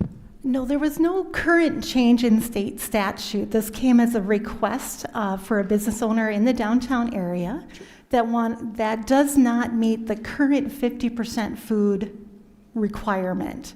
And so they asked us to bring this forward to council for consideration to remove the food requirement. I should have rephrased that. I think the food requirement was in place because at the time that the original ordinance was passed, that requirement was in state statute language. Is that correct? And has been since I was modified? not able to find state statute as it was written in 2008. The nearest that we found was state law, just a second here, states, nothing in this section prevents the governing body from imposing conditions or restrictions that the governing body considers appropriate. So back in 2008, when this was established, the council at that time determined that they wanted a food requirement. And I'm not sure, but I could assume that maybe that they just didn't want somebody having their spirits out on the sidewalk. And so they imposed that food requirement to maybe restrict a little bit more, to maybe you could have that if you had a burger and fries or a meal. I don't want to misstate this, but if my memory serves me correctly, I think that threshold in our ordinance was in part set because it was reflected in some state language. My question is maybe more universal. As there are a number of changes happening in state statutes that impact municipal ordinance, do we have a mechanism internally where we sort of cross-reference our existing ordinance with changes that are happening in the legislative session on an annual basis? Or is there a mechanism? Well, I think we watch alcoholic beverage legislation pretty carefully, just because of its impact on our ordinances. So I would say we have oversight over all of the legislation that pertains to alcoholic beverages every year after the legislative session. And I can comment on what happened originally, and I think it was just a local concern that imposed that food requirement, and that was not a part of state statute. But we had the prerogative to impose that requirement. This issue maybe came up in my mind, not just relative to alcohol and alcohol licenses and certain restrictions, but just in general, as we see some considerable changes happening, being proposed on an annual basis, kind of what our relationship to those changes are. I just want that to be kind of in our mindset as we're thinking about state level changes that impact our local ordinances and when there's opportunities for us to cross-reference them so our local language doesn't maybe become outdated because it was originally drafted to align with some state language. But I think we've seen, maybe 3, 4, 5 laws that have changed each year, but they've been pretty minor. And I know all of our staff have really paid attention to those, and I think there is adequate cross-referencing. Thank you. Councilmember Tilton Burn. Thank you so much for the follow-up on the question that I asked last time. I just wanted to clarify, you mentioned that in order for them to be able to serve alcohol, they would need to stay within a perimeter. So I assume first that when they receive this ability to serve on the sidewalk, they would establish what that perimeter is. Is that correct? Correct. As part of the application process, they're going to have to submit a site plan so that the staff, city staff, would be able to review what this is going to look like, make sure that all the fixtures there are removable and not affixed in any permanent nature, and that, of course, the ADA path of a minimum of 4 feet is kept unobstructed. And then I'm wondering, you said to participate in something like, for example, downtown at sundown, they would still have to get the additional permit to go outside of that perimeter. And did you say that's a state statute? That is a state statute which allows a special event or temporary alcohol permit, correct? And the state statute would also require that they stay within the perimeter of the sidewalk that they set for that permit. Perfect. Thank you. All right. No other comments? Please call the roll. Tilton Burn, Aye. Avery, Aye. Doran, Aye. Niemeyer, Aye. Spector, Aye. Wendell. Aye. Okay, move on to other business. Item 10A, action on revised preliminary plat for lots 2 to 3 in Block 2 and Block 3 of Reserve 4th Edition.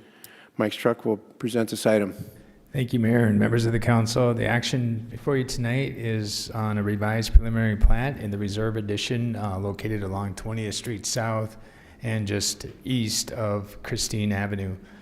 Really what is occurring is the original preliminary plat was presented with 3 commercial lots along 20th Street South. The developer has taken a harder look at it and decreased the size of some of the lots and is able to get a 4th lot in there as well. And so it adjusted the size of 2 of the lots. And then he's also adding the larger block to the north that would sit between these commercial lots and then the Reserve Edition with the townhome development to the north. This does come to you with a unanimous recommendation of the Planning Commission. The Development Review Team supports the request, and I'd stand for any questions you may have. Thanks, Mike. Entertain a motion to approve. So moved. Second. Is there any public comment on this item? Council, questions, comments?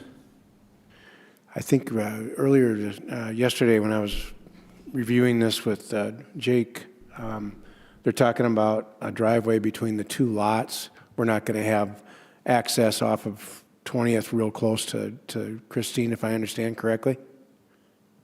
If they do develop these, they're going to have like a shared drive between lots 2 and 3. Potentially, it kind of Potentially. depends on how the businesses align. Right. I think they're looking more so at probably 3 and 4 having a shared access, and 2 would have its own. Okay, all right. But it would be further to the east. It just Correct. wouldn't align very well along the west lot line based upon where I think there's some existing utilities in the right of way there that they would have to relocate, so. Okay, all right. Any other questions from council? Comments? Please call the roll. Wendell, Aye. Avery, Aye. Doran, Aye. Niemeyer, Aye. Specker, Aye. Tilton Burn. Aye.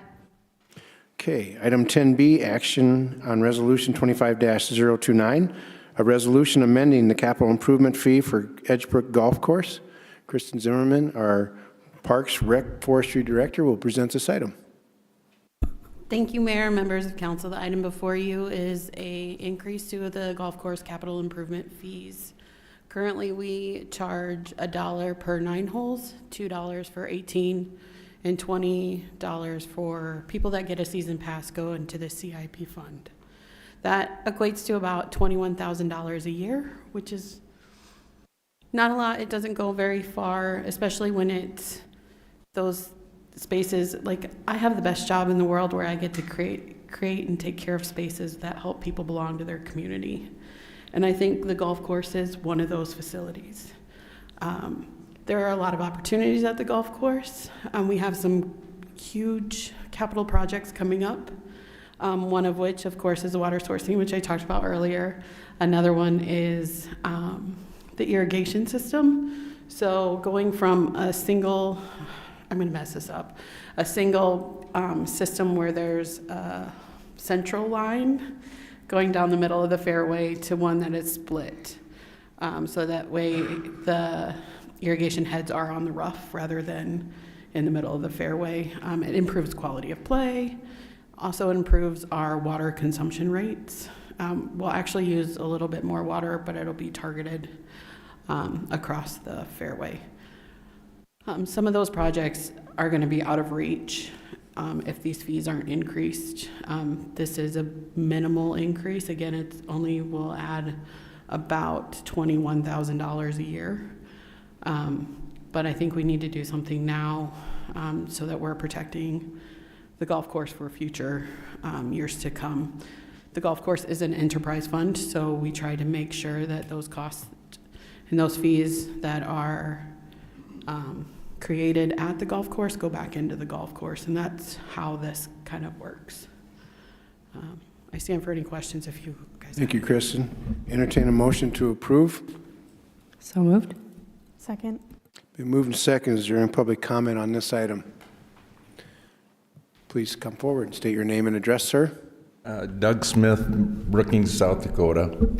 And my public comment is just my personal, I think that's fine to increase these fees. We've really got an improved golf course, and if we get water, it's going to be fantastic. You know, I think 8 years ago we had maybe 300 members, now we got 914. And that's not with the people paying green fees. So as far as I'm concerned, that's cheap to get this, get these things done out there. So, and thank you, council and mayor and Paul, Kristen, for doing the golf course, doing Fifth Street Gym. Two wonderful things that you've done for the city. Thank you. Thank you, sir. Any other public comments on this item? Council questions, comments? Councilmember Specker. I did a little math, and this comes out, you know, the irrigation system and the water source to close to $4 million. And at these capital improvement fees, I mean, if you keep them, they're 176 years to pay for that irrigation system and water source. By doubling them, you lower it to about 74 per year, or 74 years. And you note in the memo that the liquor store, some of that goes over to this, as well as landfill, maybe? No. There's another source of capital improvement for the golf course. But realistically, are those other sources generating enough to be able to pay for an irrigation system that doesn't wear out before it's actually paid for? It should, yes, between grants, other sources, the liquor store, and then the success of the golf and savings that we've been having for operations. Paul, you want to make a comment? Yeah, I might add that the bulk of this money is coming from the capital improvement plan. So those funds could be used for any other park playgrounds, other park amenities, other initiatives the council might want to do. What I would recommend is approving these fees as recommended tonight. And as we go out to bid for the irrigation project, which is a large cost, but also the lining of the ponds, and then of course the line itself, we can bring recommended updates as we move forward, as we have more concrete costs. We know it's going to be quite expensive, so these fees are what we'd recommend at this point, but we can bring back more recommendations as we know the true costs. No, I agree with that, but I guess one of the questions I had is the park board did not recommend increasing these fees, and I'm sort of curious how they could not recommend that. It was more that they wanted to put it on a pause. With the water sourcing, I haven't gone out to bid yet. There's not a real cost yet. The engineers gave us their best estimate. So that's up in the air still. And then also with the RFP process that's currently not complete, but people have submitted their proposals. There's a lot of fluctuation potentially within the budget, so they just wanted to make sure that they could just do one and done. They were supportive of an increase. They just wanted to get more information before they. Thank you. Any other questions, comments on this item? Councilmember Wendell. Thank you, Mayor. Kristen, do you know what the history of this fee has been? Was it implemented at the $30 level, or has it been sort of incrementally increased over time? It was implemented at that $20 level in, I think, 2015. Okay. So about 10 years ago. So with everything going on between the water sourcing, potential clubhouse improvements, we really need to make sure that we're recovering our costs as much as possible. I believe in 2015 there was a drainage project that went into place to improve the golf course. Since it's an enterprise fund, I believe the solid waste loaned the golf course those dollars, and in return, this fee was implemented to reimburse it. Therefore, we'd recommend continuing to reimburse the capital improvement fund for those dollars that we're borrowing for this project. Can I just ask a clarifying question? Was it originally $20? It's currently at $30. Did we increase it sometime since 2015? I think it's still at $20 for my memo might be wrong. Okay, the memo says existing fee is $30, Okay. but if it's $20, that's good clarification. I can get you that information. So I recall that meeting about the drainage system. It was in the front nine.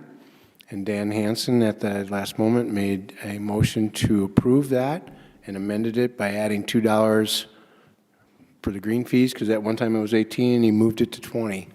And that $2 was supposed to go into a maintenance fund program. I do recall that evening. So, and it probably was 2015, you're right. So, any other comments? Please call the roll. Avery? Aye. Doran? Aye. Niemeyer? Aye. Specker? Aye. Tiltonburn? Aye. Wendell? Aye. Okay, motion passes. Item 10C, action on resolution 25-030, a resolution of intent to lease real property to Ryan Companies U.S. Incorporated. Mike Struck, our Community Development Director, will present this item. Thank you, Mayor and members of the council. Resolution 25-030 is a resolution of intent to lease real property out at the Research and Technology Center out on the east side along 32nd Avenue. The tenant is Ryan Companies USA Incorporated, also the developer of the Brookings Marketplace. Their intent is they're looking for an office site for their construction superintendent for the development of the marketplace. Typically, they'd pull in a job site trailer about 14 by 60 and hook it up to temporary power. However, there were some issues getting temporary power to the site, so their alternative was to hook up a diesel power generator and run that job trailer off of that. Somehow they got a hold of my number and was interested in office space at the Research and Technology Center. We do have some space available. We're proposing to lease it to them on a month-to-month basis at $10 a square foot, so that would annual, so equate to roughly about $1,721.66 a month plus utilities, or on an annual rate of $20,660. It is a month-to-month lease. There is potential that once one of the buildings out there gets fully enclosed, they could move into that building as they continue that interior modifications and renovations and such. But with that, I would stand for any questions you have, and staff does recommend approval. Thank you, Mike. Entertain a motion to approve. So moved. Second. Is there any public comment on this item? Council, any questions, comments? Please call the roll. Doran? Aye. Niemeyer? Aye. Specker? Specker? Aye. Tiltonburn? Aye. Wendell? Aye. Avery? Aye. All right. Item 10D, action on resolution 25-043, a resolution authorizing the acquisition of the Fifth Street Gym property by the City of Brookings from Brookings School District number 5-1. Kristen Zimmerman will present this item. Thank you, Mayor, members of council. I believe this is the last step for us to acquire the Fifth Street Gym property. This acquisition of the Fifth Street Gym is an opportunity for us to preserve a valued community asset, expand recreational access for all of our Brookings residents. Through strong partnerships and strategic planning, we're ensuring that this facility continues to serve as a hub for programs, events, and community connections. This aligns with our mission, maximizing existing infrastructure, promoting active lifestyles, and investing in spaces that enhance the well-being of our community today and for the future. Thank you, Kristen. Entertain a motion to approve. So moved. Second. Excellent. Public comment on this item.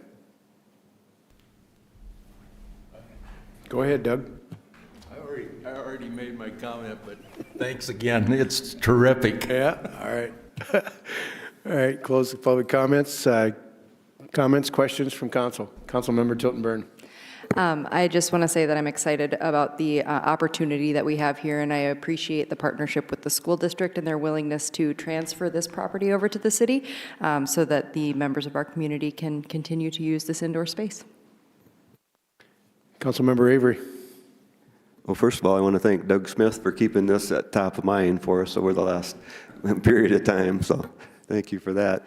And it is an example of how the school district, the county, and the city work together to make something happen that the citizens of our community really wanted and really needed, so that's a good effort. All right. Anybody else? I look forward to us taking care of this building for the years to come. It's not that old of a building, and it's definitely being used by the community now.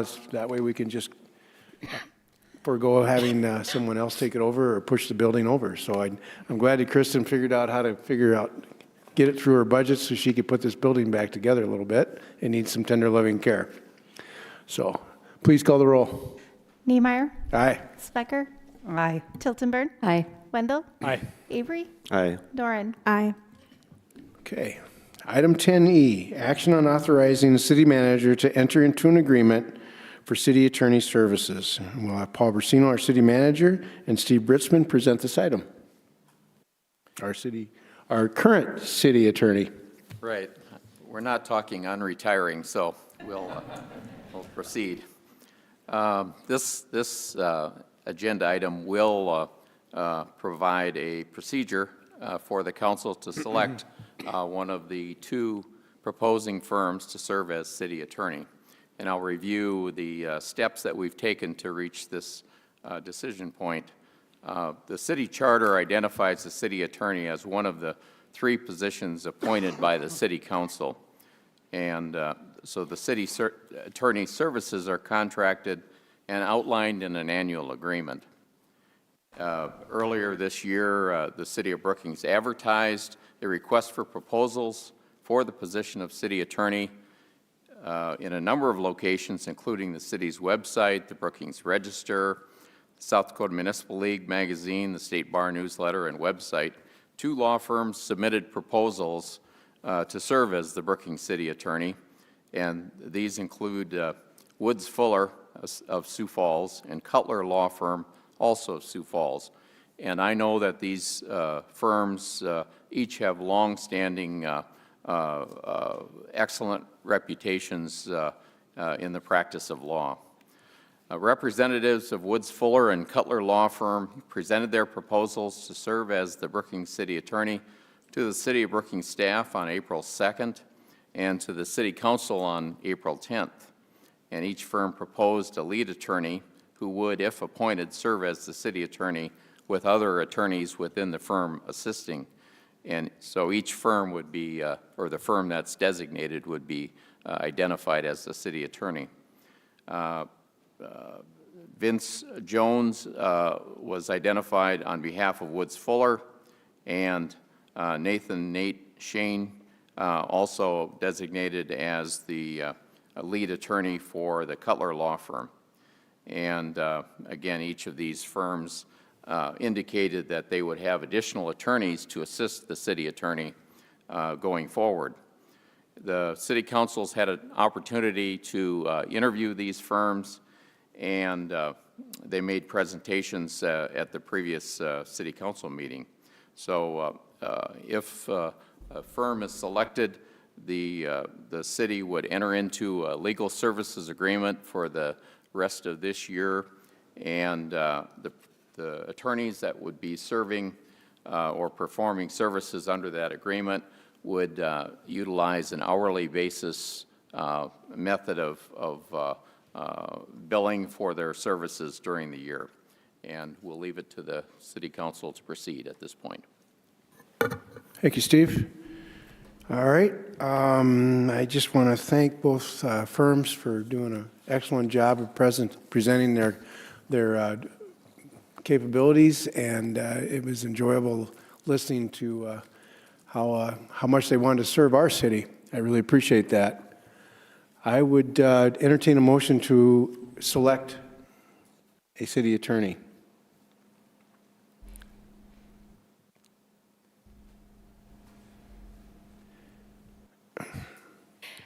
Mayor, I'd like to make a motion to select Woods Fuller. Okay. Yeah, I'd Is there- second that. All right. Is there any public comment on this item? Yes. Mayor, council, Please state your name and address first, sir. my name is Reggie Huff, and I've been in Brookings now for 11 years.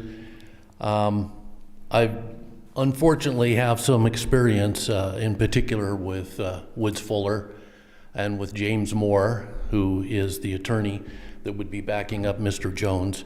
I don't know anything about Mr. Jones, so I won't be commenting about that, but I would say that based on this experience, this firm would absolutely be the one that practices in a form that is exactly contrary to all of the standards that this city claims to stand for, and that is respect for personal rights, for the constitutional rights of everybody, and they practice law in particular in federal court, has been my experience, involving very unethical conduct, which has been well documented.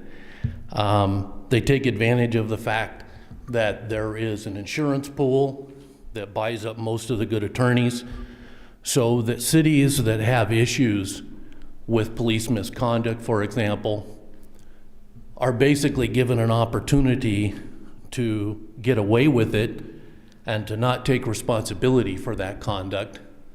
And that's great, I suppose, if you're running a criminal enterprise, but if you're running a city where you're supposed to be respecting everybody's rights, that's not the way to do it.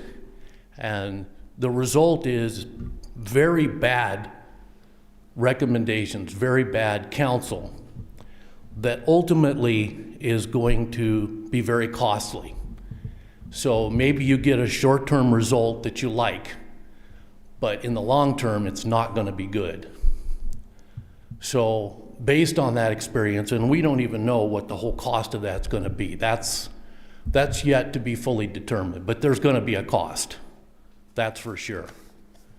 So, you know, when you're dealing with common sense issues, you know, you shouldn't be in a situation where you have to rub someone's nose in common sense. It should be automatic. And there should be no law firm that can come in and counsel this city on ignoring common sense. And that's what happened. And I think it's happened multiple times. So I don't know anything about the Cutler Law Firm, but I know that I have dealt with other law firms in this state, and I have not seen, and I've been in an adversary position with those, I have not seen them behave anything like the Woods Fuller Law Firm, and in particular, James Moore. Thank you for your comments. Any other public comment on this item?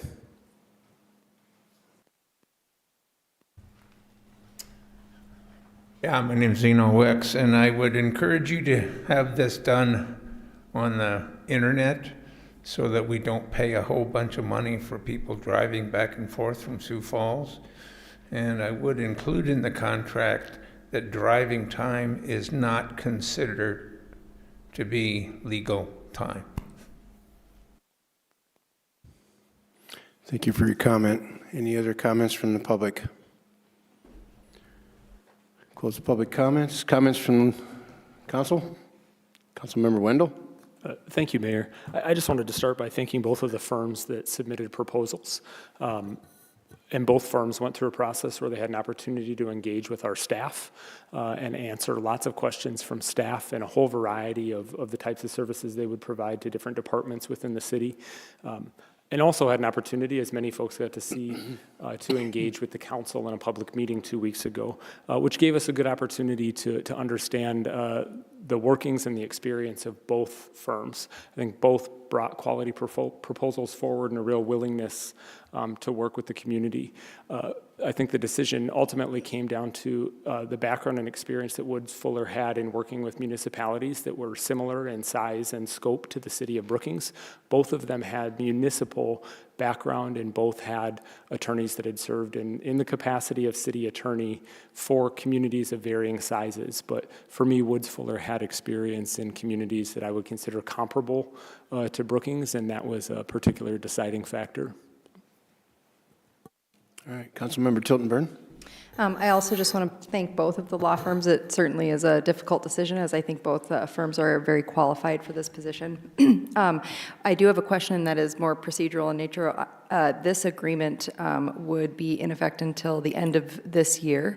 At that time, going into next year, would we then review a new submission of proposals or perhaps update the terms of the agreement at that time? You would not necessarily have to request proposals at that time. My contract, for example, has been reviewed by the city manager, city council each year, and a decision is made whether to renew it or not. So you could proceed that way if you were comfortable. Councilmember Specker. Yes, I'd like to thank both law firms too, and I spent many hours listening to both of them, and I think if the public has any concerns about either of those law firms, they should watch the video and the presentations that those firms presented last week. I think that would help educate the public. Okay. Councilmember Duran. Thank you, Mayor. I'll echo what our other council members have said. I did really appreciate both of the presentations. I received community feedback from industry professionals and other community members on both of the law firms, and that really helped me take in different testimonies and work experience that they had. So I appreciated the public feedback from that portion. I did appreciate the comprehensive municipal experience that Woods Fuller offered, as well as the dedication to your community that you live and you work in, and appreciated the philosophy of your work that you had presented at that meeting. So I look forward to working with you in the future. I thank Steve for his work and dedication to the community, and I know it's going to be an adjustment working with a firm, so I appreciate the patience with the community and the council as we work through this transition. All right, any other comments, questions from council? I too have very impressed with both firms. I liked what we heard from Woods Fuller. And I know the comment that Zeno gave tonight, we've talked about that. It is half rate because we're paying one half of the trip and Woods Fuller's paying the other half, just so you know. And then depending on the agenda, whether or not we need to have our attorney present, we'll probably make a determination on that. So with that being said, please call the roll. Specker. Aye. Tilton Burn. Aye. Wendell. Aye. Avery. Aye. Doran. Aye. Niemeyer. Aye. Okay. Item 10F, action on to appoint city council member effective May 1, 2025 to April 30th, 2026. Paul Spursino, our city manager, will present this item. Apologize, council. The internet's lagging on me here, so we'll just go off script. Last city council meeting, the city council did hear through the process from the applicants for a public insight and council to ask questions. The city council does have an existing policy that outlines this process. This seat is, of course, vacant from Andrew Rasmussen, who submitted his resignation in late February. That resignation then set off a course of a process which culminates with the appointment tonight by city council. This, of course, is outlined within your policy and then, of course, dictated through state law as well. So I'd be happy to answer any questions as council proceeds through this process. All right, thank you, Paul. I'd like to thank all the people that did apply for the appointment. You put yourself out there when you do that. I've been involved in a few appointments in the past, And it's very difficult to get up in front of somebody sometimes to tell them that you're the best person to do the job. So I appreciate the amount of applications, first of all, 8 total with few that backed out. But I think that's probably the most I've ever seen for an appointment. So entertain a motion to appoint a person. I would move to appoint Dr. Lisa Hager to the currently vacant council seat. Thank you, Nick. Is there a second? I would second that motion. Okay. Nick, would you like to elaborate on your motion? Sure. Thank you, Mayor. I'd like to just speak on that motion briefly. First, I'd want to thank the candidates who expressed interest in the position. I'd also like to thank the members of the community that reached out. It was helpful to receive feedback from a wide variety of community members who provided us lots of insight, encouraging us to appoint certain council members, discouraging us from appointing other applicants, but the insight and feedback and experiences folks shared with us helped influence ultimately the reason that I make this motion this evening. I also want to note that I support Dr. Hager's appointment in part because we've had an opportunity to experience her working style. She has served as the vice chair of the City Charter Review Commission over the last year. And in that role, we've seen the way she collaborates with a wide variety of community stakeholders. We've seen her engage in public forums. We've seen her written documents and the way she interacts with community members and colleagues that have questions. And so based on that work and our experience with her, and also in addition to her service, during her interview, she spoke about a number of current initiatives and strategic work of the council, which really demonstrates that she has an understanding of and an appreciation for the work of a municipality. So for those reasons, I make the motion that we appoint Dr. Hager to the vacant seat. All right. Wayne, would you like to make any comments? Yeah, yes, Mayor. We were fortunate to have 5 qualified candidates to choose from for the open position on the City Council. I believe it reflects well on our community to have this level of interest in city government. The council has received a large volume of emails, calls, and visits from individuals in support of their preferred applicant. I applaud all of those who came forward to apply for this open council position. It is sometimes daunting to decide to enter public service, so all of your efforts to secure this position are admirable. I respect the opinions of those constituents who submitted recommendations for us on the council to review and consider. The majority of the correspondence we received started out by sharing the strengths of their preferred applicant and why that person would be the best fit for the job. All of the applicants have notable strengths and all have leadership qualities and strong work ethic. The job of the council is to determine who will be the best person to move the council forward. I believe that we have a rare opportunity to select a person who has a strong interest in local government, an unparalleled educational background, and has demonstrated a willingness to serve. I believe that Dr. Lisa Hager is the best candidate to fill the open position on the Brookings City Council. I will share just a few positive comments that we took from some of the emails that we received.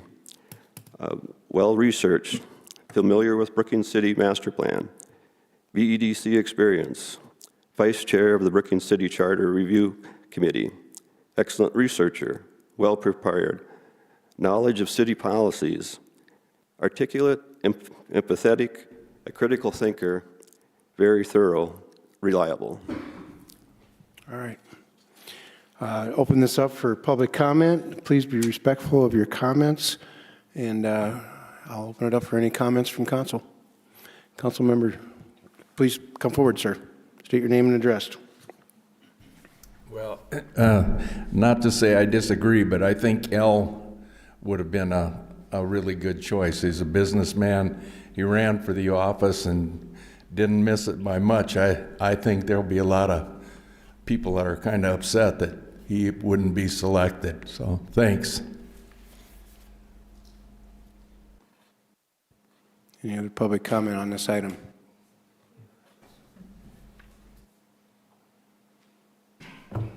Yeah, great choice. I wish you had announced that I was included in the plan when the register said I wasn't. Thank you for your comments, Dino. Any other public comment on this item?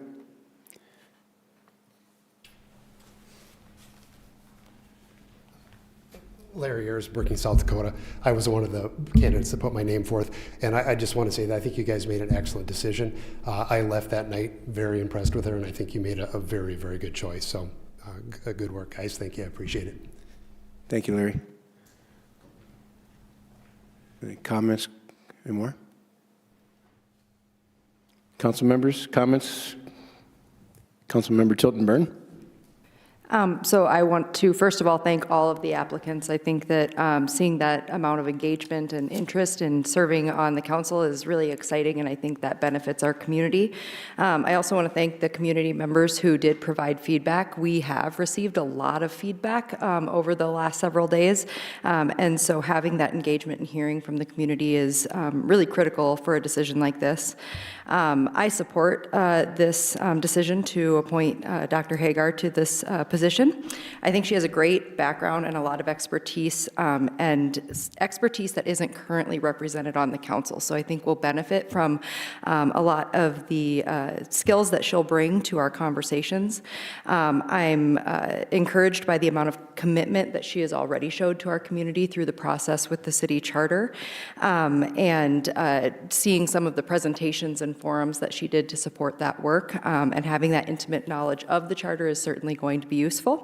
And then I would also just note that in my own evaluation and consideration of all of the candidates, I did go through and sort of kept a tally of all of the feedback and comments that we received from the public. And I can only speak for myself because I'm sure we all had independent conversations with members of the community. But Dr. Hagar was the one that received the most positive comments in conversations that I had. And so I think that shows that the community would really like to see her representation on our council as well. The last comment I would just make is we did receive a lot of comments and questions about the process and why we are going through an appointment and application process rather than maybe either holding a special election or maybe looking at the last election and seeing who the next runner-up would be. And I would just note that the process that we are using is set out by our city charter, and so we don't, as a body, get to decide how we make this decision.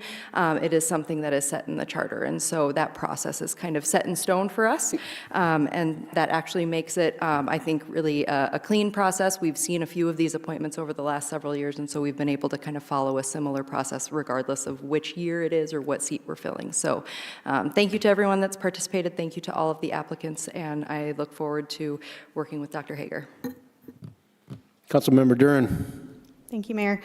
I do want to say that through a very public and inclusive selection process, I really do greatly appreciate all of the candidates who stepped up and expressed interest in leading our community.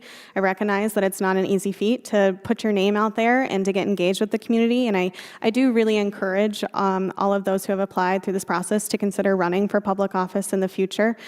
In evaluating candidates, I did consider a few key criteria that I'd like to share. I looked at professional experience, demonstrated civic engagement, knowledge of local issues and current city plans and initiatives, proactive and positive approaches to communication and collaboration, alignment with the City Council's vision and values, and passion to fulfill the term of the appointment. And I'll share a short statement of why I believe that Dr. Hagar does embody those values, but as I share that, I don't want anyone to believe that that precludes them from holding those values as well. Lisa just rose to the top because she brings a unique educational background and professional experience in public policy and law. She's demonstrated a proven skill of digesting substantial material for easy consumption by the community through multiple audiences and multiple platforms. And I really appreciated her working knowledge of current city projects and initiatives and plans that exemplified to me a readiness to contribute effectively and constructively to City Council. Dr. Hagar had demonstrated a collaborative and positive approaches with city staff, public, and council on multiple platforms, and I appreciated her community investment and leadership through several civic and volunteer initiatives. Noting on the public engagement, there was a high volume of public engagement during this process, and I really want to thank the community for taking the time to send emails, comment on social media, speak at a meeting, call us, send a text, or stop us in person. I had the opportunity to engage with almost 100 individuals during this process, and every person I interacted with really did have thoughtful reasonings for all of us to consider. So I greatly appreciated those opportunities to engage with the public throughout this process. I again want to extend my sincere thanks to all of the applicants for this interest and commitment to public service. I thank the community for their feedback, and I look forward to serving with the selected appointee. All right. I have nothing more to add to what's already been said. I do appreciate the public feedback, and I'm looking forward to working with Lisa. I would like to thank the public for engaging in this process with us. We did get quite a bit of information and opinions, and I probably haven't seen this kind of engagement in the public since we had COVID issues. So it was a little bit more of a blessing in disguise. This was quite a bit more of a positive thing for comments. So I really appreciate the public being involved in a process with us and helping us make this decision. Please call the roll. Tildenburn. Aye. Wendell. Aye. Avery. Aye. Doran. Aye. Niemeyer. Aye. Specker. Aye. Thank you. Congratulations, Dr. Haber. All right, so Samantha Beckman, our Assistant City Manager, will present our monthly progress report.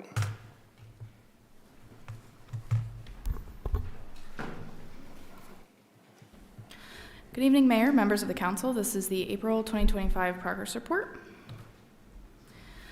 The Public Works Department has several 2025 projects in the engineering division. The slurry seal project will be approximately twice as large as it was last year. Numerous street resurfacing overlay projects will be happening in 2025, including portions of 17th Avenue and 7th Avenue, and the bid for those projects was awarded this evening. Sidewalk maintenance will continue, along with ramp and signal improvements at Main Avenue and 12th Street South, and intersection improvements at 22nd Avenue and 12th Street South.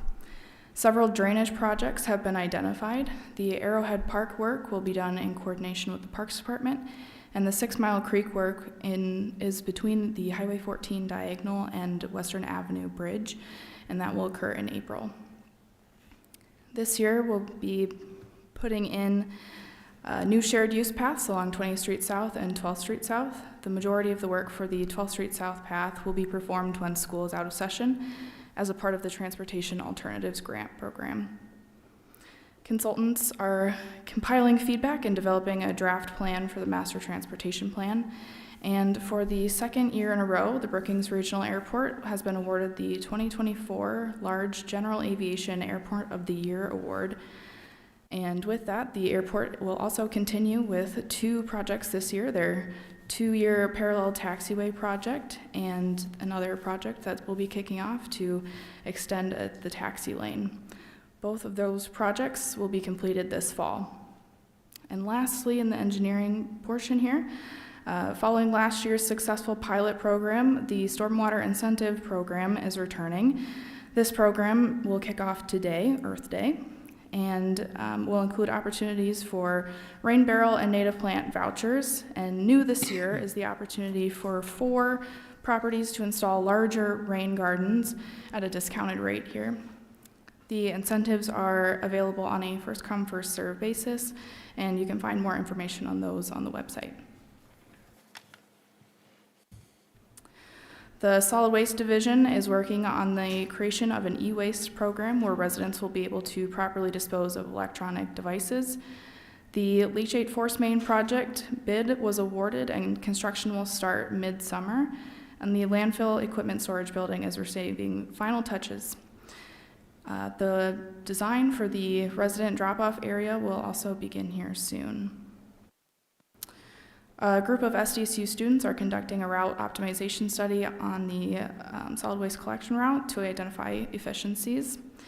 And 2 large equipment purchases have been placed. The alternative daily dozer cover applicator was scheduled to be on site today. And lastly, in the Solid Waste Division, along with the Parks, Recreation, and Forestry staff and some of our community service officers, all of those divisions coordinated this year's spring bulky item pickup event last week, so thank you to all of our staff who helped with that.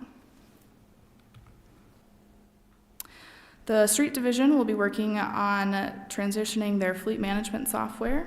They've now finished their expansion of the roadway weather information system, which would include bridges there. And we'll be implementing a skills matrix to promote staff development and provide opportunities for advancement.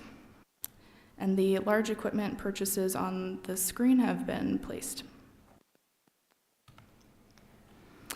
In the last month, the police department has been present at several peaceful protests where they helped with traffic control and crowd management. Officers were also present downtown the weekend of March 22nd for pub crawl, and the following weekend, officers assisted the South Dakota Highway Patrol in conducting DUI sobriety checks. The department is also welcoming a new employee. Trinity Gayak is joining us in as a dispatcher, so congratulations to Trinity. And on April 26th, from 10 a.m. to 2 p.m., officers will be present at Walmart for the DEA drug take-back event, where residents can clear out expired or unused prescription medications. And the department was also involved in several community policing events over the last month, including a firearms safety presentation and continuing the Coffee with the Cop and Breakfast with Badges series. The Parks, Recreation, and Forestry Department has their 2025 Summer Recreation Program registrations now open. The Larson Ice Center also has open skate times all summer long. Baseball, softball, and soccer seasons have all begun at several different parks, and we have 300 trees that have arrived and will be planted in the boulevard this year by our forestry staff. We've also received 600 trees to give away for Arbor Day this Friday. And the tree voucher program is back this year. Residents can receive $100 for a tree, plus an additional $25 if the tree is planted in their front yard, an additional $20 or $50 to treat the emerald ash borer infected trees there. All this said, the city is celebrating 43 years of being a tree city this year. And last year with the Parks, Recreation, and Forestry Department, the Sex Hour Campground and golf course are both open, and summer preparation has started for all the parks.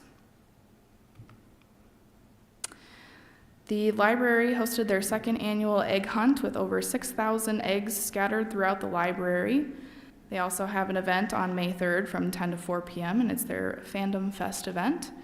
And highlights from the Dakota Bank Center this month were the FFA State Convention, SDSU Rodeo, and Brookings High School Prom. And they also just announced an act for September. It's Cole Swindell. And I will stand by for any questions. Thank you, Samantha. Any questions, comments from council? Appreciate it.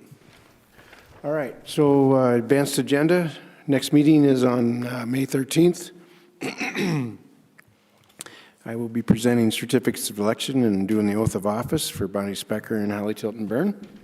And also our appointment also, right? Yes. That is correct. All right. And then we won't have a SDSU students report. We already know that tonight. And the next official reports from BMU and the hospital board, introduction of newly promoted supervisory staff at Public Works, introduction of our new fire chief, Troy, proclamation of Public Works Week. We have a bid award for a piece of equipment for the street department, and then we'll be hearing a second reading from our new fire chief on the International Fire Code. Is there any other items that the council would like to talk about in the future? All right. Entertain a motion to adjourn. So moved. Second. All those in favor say aye. Aye.